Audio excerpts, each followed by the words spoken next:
C'est à partir de ce moment-là que j'ai parlé avec mon papa. Il est venu au bureau, il a suivi le MBA, le GMBA. Et après le séminaire, moi je lui ai dit que tu penses quoi de ce business? Et il m'a dit carrément, oui, c'est un bon business. Moi je lui ai dit que c'est ce que je veux faire. Et il m'a dit, tu peux le faire, mais à une condition, que tu continues tes études. Et moi je lui ai dit que si c'est ça, il n'y a pas de problème, je peux le faire. Wow, c'est sauvation. Et c'est vrai qu'il y a longtemps que vous êtes dans l'activité et comme tout est marqueur, vous savez qu'il y a des hauts et il y a des bas. Nous aimerions savoir aujourd'hui, pour quelqu'un qui regarde et qui se dit, ah, l'année prochaine, peut-être dans 2-3 ans, j'aimerais être comme le 10e ici actuellement. Qu'est-ce que vous pouvez nous dire au niveau des bas? Qu'est-ce qui vous a aidé à surmonter tous vos défis? Au niveau des bas, je vais commencer par le début. Parce que quand j'ai dit à mon papa que je veux faire le business, il m'a donné son aval. À partir de ce moment-là, je ne pouvais pas demander l'argent de les gens à mon papa parce que ça consistait aux ouvertures des classes. J'ai des petits frères, donc avec les inscriptions et les frais et tout. Et je suis allé voir ma maman, je lui ai dit que j'ai besoin de 60 000. En cette période-là, l'adhésion c'était à 50 000. J'ai dit à ma maman, j'ai besoin de 50 000 pour démarrer mon business. Et ma maman m'a dit aussi, elle n'a pas cet argent. Elle m'a mis en collaboration avec un de ses amis que je salue de passage. Et c'est cette personne-là qui m'a prêté les 60 000 francs pour débuter mon business. C'est comme ça que j'ai débuté mon business seulement. Et pour les bas, comme vous savez, moi, mes trois premières années à MAP, j'allais les deux. Je faisais l'école, je faisais le business et l'université. Et en cette période-là, c'était vraiment difficile. C'était vraiment difficile. Et jusqu'à un certain moment, mon papa m'a dit d'aller chercher un passeport. Parce que lui, peut-être 2 ans, 3 ans, il pense que le business ne marche pas et ne va pas marcher. Donc il m'a dit d'aller chercher un passeport. Je suis allé chercher un passeport. Et à retour, 2 mois après, parce qu'il voulait m'envoyer au Canada ou au Japon. Parce qu'il avait le choix entre ces 2 pays. Et moi, 2 mois après, je suis venu le voir et je lui ai dit que moi, je pense que je vais réussir dans ce business. Vous savez, moi j'ai des frères qui sont déjà qui sont en voyage. Il y a un de mes frères, Moustapha, vous le connaissez, actuellement au moment où je vous parle, il est aux États-Unis. Parce que, juste pour vous dire que j'avais l'opportunité d'aller ailleurs. Et moi je lui ai dit que je vais réussir dans ce business. Et je pense très bien que je vais réussir dans ce business. Et à partir de ce moment-là, j'avais plus le choix.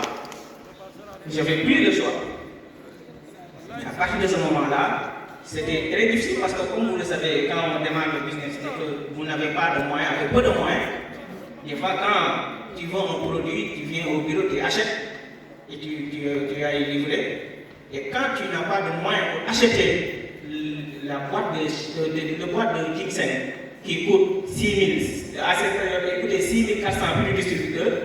Vous imaginez, on n'avait même pas les moyens de venir acheter. Des fois, on parlait avec le BOI, comme ils nous aimaient en tant que jeunes. Ils nous donnaient le Jackson, on est livré. On n'osait même pas dire aux clients que vous allez payer la livraison. Non. C'est nous qui faisions le transport pour livrer le produit. Et que ça soit les 21 heures ou les 23 heures, on revient au bureau et on donne l'argent au BOI pour qu'il achète le produit dans nos comptes. Donc tu vois, dans cette période-là, Et dans votre parcours, on sent déjà une qualité qui ressort clairement, c'est être focalisé. On voit que vous êtes vraiment focalisé, vous savez ce que vous voulez et vous êtes battu pour atteindre. Mais hormis le fait d'être focalisé pour l'activité EMA, vous devez vous poser la question de savoir quelles sont les 2 qualités indispensables à avoir ou les 2 qualités que vous aimeriez passer à votre équipe. Quelles sont les 2 qualités que vous nous dites? Les 2 qualités, j'ai souvent l'habitude de le dire. Pour réussir dans ce business, vous devez être un responsable. Parce que ici au Sénégal, surtout les jeunes, quand on leur dit qu'ils ont des distributeurs indépendants, donc eux, ils vont dire que donc, je suis indépendant, je vais à être marqué. Quand je veux, je vais faire des publications. Quand je veux, malheureusement, c'est la mentalité de beaucoup de jeunes ici. Donc, en premier, c'est la responsabilité d'abord. pour savoir ce que tu veux et où tu veux aller et qu'est-ce que tu attends de toi dans le business. Et la deuxième, c'est l'honnêteté, l'intégrité. Parce que ici, nous sommes dans un business, on peut dire business individuel, mais business d'équipe. Mais comment tu peux travailler avec une équipe? Comment tu peux accompagner tes partenaires sans l'intégrité, sans l'honnêteté? Sans l'honnêteté. Des fois, il arrive souvent, et c'est malheureux de voir certains Z-marqueurs, certains Z-marqueurs qui fuient le downline, qui fuient les autres Z-marqueurs, parce que parce que ça manque d'honnêteté. Et donc, pour réussir, c'est un conseil que je donne à tous les jeunes. Moi, ici, je dis tout le temps, ici, on est des jeunes. Donc, je le dis souvent, ayez l'intégrité et l'honnêteté dans votre business. Et si vous l'avez avec de la responsabilité, vous allez réussir. Elle va 15. La dernière question, nous terminons, c'est la dernière question.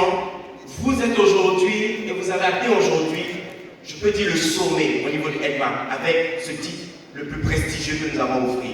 Est-ce qu'il y a d'autres challenges auxquels vous êtes confrontés dans l'activité? Qu'est-ce que vous avez pour l'avenir? Oui, pour moi, ce n'est que le début. Pour moi, c'est beaucoup de choses. Tout à l'heure, ce Sam a dit à notre double crown, il est créateur de double crown et créateur de marque de l'année. Et je vais donner ce nom aussi à mon outstanding parrain aussi, Oubakri Diabo. Il est lycéen, moi je suis double crown. Il est marqueur de l'année, moi aussi je suis marqueur de l'année. Donc là, je le dis, lui aussi, il est créateur de marqueur de l'année. C'est ça. Cette année-ci, depuis l'année dernière jusqu'à maintenant, avec toute l'équipe que je remercie de passage, je peux dire que nous avons eu 7 récipiendaires de voitures. Donc, d'autres challenges nous attendent avec les autres voitures et d'autres et les maisons. Donc, pour moi, ce n'est que le début.